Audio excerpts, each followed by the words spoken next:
美俄军事越演越烈，美军这次直接嚣张到俄罗斯家门口。面对美军如此羞辱，普京会忍吗？美俄冲突会再起？敬请关注本期节目，了解详情。据悉，美军有2架飞机正在进行空中演习，但是其动作却非常的显眼，直接在俄罗斯边境周围进行飞行。不仅如此，美军还模拟实际作战打击。随后，美军该动作被指出是明显在针对俄罗斯，这就是在对俄罗斯进行核打击。也类就是美国的一个借口，因为这次行动中使用的是自由落地式核弹，毕竟是非巡航导弹。这也就是说，美军在不怀好意，在赤裸裸的挑衅俄罗斯。在俄方就美俄关系发表意见时，美国已经有所不满了，更不用说俄罗斯的态度还是如此的强硬，直言不排除暂停俄美外交使团运作。这就是说，如果美国还打算做出一系列小动作，俄罗斯很有可能直接和美国闹掰。在我们的印象中，美国是那种睚眦必报的国家，俄罗斯给出如此的羞辱，前者会轻易屈服。答案显而易见，美军这次就是在报复俄罗斯，间接表达出不满。毕竟在这么多国家面前，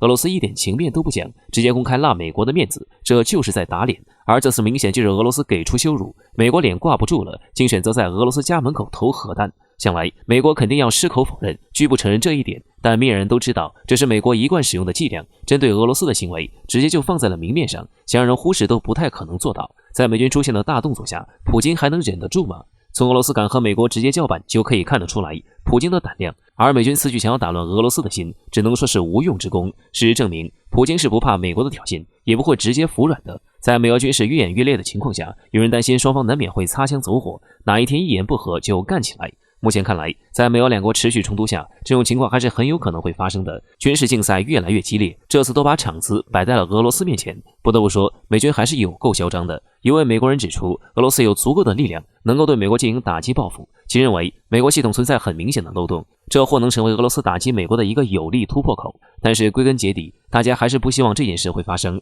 哪怕是可能性本身就很小。不过这件事情大部分还是要看美国的态度的，希望美国能够及时醒悟，得到一定教训，明白其中的真正利弊。达不成共识就打成共识。印度造谣俘虏解放军后，我方如何反手就是一巴掌。印边境村民受到危险气氛想逃离，敬请关注本期节目。前不久，中印边境第13轮军长级会谈不欢而散，导致边境局势再次陷入僵局。我方西部战区更是用罕见的严厉措辞抨击印度，坚持不合理也不切实际的要求，希望印方不要误判形势。而印度政府和媒体又开始了新一轮舆论攻势，又拿起了精神胜利法则。在会谈期间，多家印度媒体炒作中方士兵越线入侵被印方扣押。说实话，印度媒体真的无视，时不时造谣渲染中印边境紧张氛围，刺激民粹，不知道是不是奉旨造谣。这个拙劣的炒作已经被证实是谣言。中国边防部队在东张地区进行例行巡逻，中途遭到印方无理阻拦，中方官兵坚决进行反制并返回。然而印度的胜利只存在谣言和电影中，现实中反手就被我方打了一巴掌。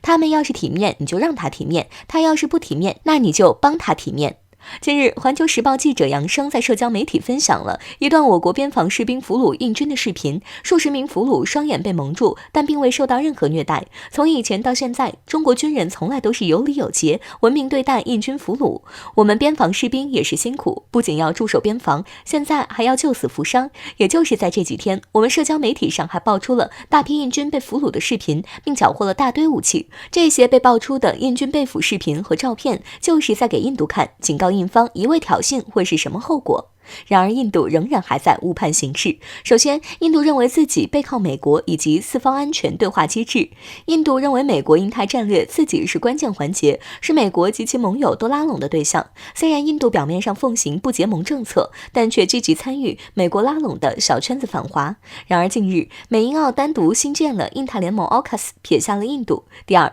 印度低估了中国维护国家主权的意志和能力。主权核心利益问题，中国不会做出丝毫让步，不会满足印度不切实际的要求。第三，印度认为在中美博弈关键时刻，以及中国面临台海战略压力的时候，自己的机会来了。冒险主义和机会主义可能又会引导印度挑起冲突，引发擦枪走火甚至军事冲突。边境气氛不对劲，除了边境士兵能明确感受到，还有边境居住的居民。据南华早报近日报道，由于担心两国爆发全面冲突，中印边境印方一侧村民正生活在恐惧中，他们迫切希望搬迁，逃往其他地方定居。而造成这种恐惧和印度边境居民生活困难的根本原因在于印方提出不合理要求，为其谈判制造困难，并挑起边境紧张局势。既然达不成共识，那就只能打成共识。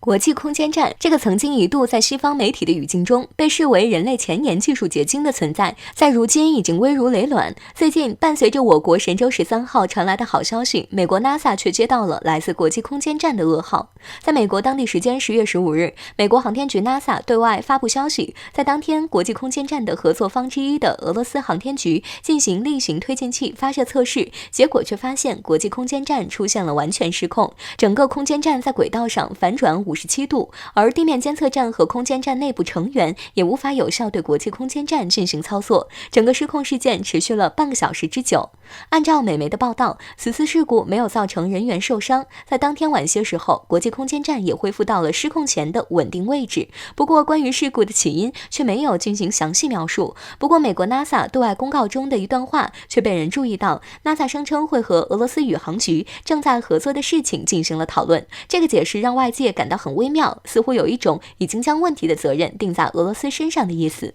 我国空间站在迎接神舟13号的到来之际，国际空间站却恰好出现失控。这个有意思的巧合也让不少网友感到有趣，认为这可能是某种冥冥之中的运势所致。需要注意的是，在这个消息传到国内之后，倒是让不少人想到了在几个月前，我国空间站成功完成首次载人飞船和核心舱对接的时候，俄媒就曾为我国敲响的警钟，一定要谨慎对待国际合作，尤其是与美国人的合作。我们都知道，在未来我国空间站会逐步开放对外合作，在科研项目经过审批之后，将会有外国航天员进驻我国的空间站。而俄媒就这个背景下指出，国际空间站在近些年事故不断，有一个大因素就是美国宇航员恶意在他国的空间站断舱内搞破坏。当时俄媒爆料，在俄罗斯发射的断舱在轨建造时，参与建造的美国宇航员中，有人故意在舱内打孔，穿透整个空间站断舱的外壁，这直接导致空间站内部空气气压泄漏。而美国 NASA 却在事后将责任丢给俄罗斯，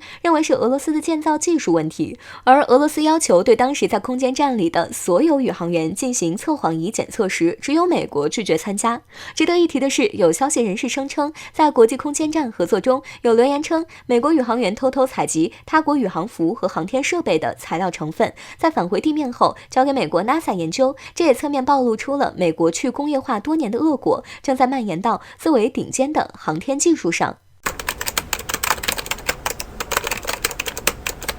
挑衅过头，我国终于行动，边境重拳出击，谈判取得重大进展。这一次，印度终于意识到事态的严重性，小心谨慎，恐成边境异类。敬请关注本节目，了解详情。自从去年一场边境对峙后，中印两国之间的局势就不太好。本来在今年稍微有所缓和，但在近期又重新紧张起来。按照道理来说，此时的印度国内危机重重，一方面是严重的疫情危机，一方面又是严重的经济危机，应该说是无暇再顾及边境才对。但是出乎意料的是，近段时间印度在边境又开始嚣张起来。最为典型的是，在最近刚刚结束的中印第13轮军长级会谈中，印度代表就对中方大放厥词，甚至还提出了一个不可接受的条件。分析人士认为，印度的这种表现似乎是在故意制造谈判困难，那么也就是说，在和谈降低边境冲突风险这件事上，印度根本毫无诚心。所以在看到印度挑衅过头的举动时，我国终于行动，在边境重拳出击。据中国外交部网站最新消息称，中国在边境同不丹谈判取得了重大进展，中部两国签署了谅解备忘录。显而易见，谈判取得了重大进展，这对于中部两国还有周围一片的边境局势都有重大意义。可以这么说，不丹这次签署是认清当前局势所做的一次正确抉择，因为不丹明白依靠印度疏远中国是下策，单是来自中国的投资以及旅游需求就足以让不丹经济腾飞。对于中国而言，帮助不丹就如同帮扶一个贫困乡镇一样简单，而印度则不同，他们自身都是泥菩萨过河，更别提要去帮助邻国。不过这还不是最重要的，此次中部签署谅解备忘录，受影响最大的是印度，从最浅层的作作用上来说，这次中部谈判取得重大进展，就很好地向世界表明了中国维护边境和平的诚心。与此同时，这也力挫了印度对中国边境霸凌的抹黑攻击。从更深远影响来说，此次签署谅解备忘录是中部两国之间走向友好合作的信号。一旦中国同不丹最终划定边界，那么印度将会成为异类，成为唯一一个没有同中国协商解决好边境争端的邻国。若是局势发展到这个地步，那么究竟是谁在边境借题发挥，就一清二楚。所以说，这一事件，我国是对印度禁止挑衅的有力回击，而效果也是立竿见影。印度媒体开始对此密集报道，而印度国防部也是火速进行解释。不同于以往的嚣张姿态，这一次印度显得谨慎得多。印度专家还嘴硬称，考虑到谅解备忘录可能会对目前本就紧张的中印关系有所影响，所以印度的谨慎反应是情理之中。被重拳击中后害怕了就是害怕了，怎么解释都很苍白。看到这里，只想对印度说一句：早知如此，何必当初？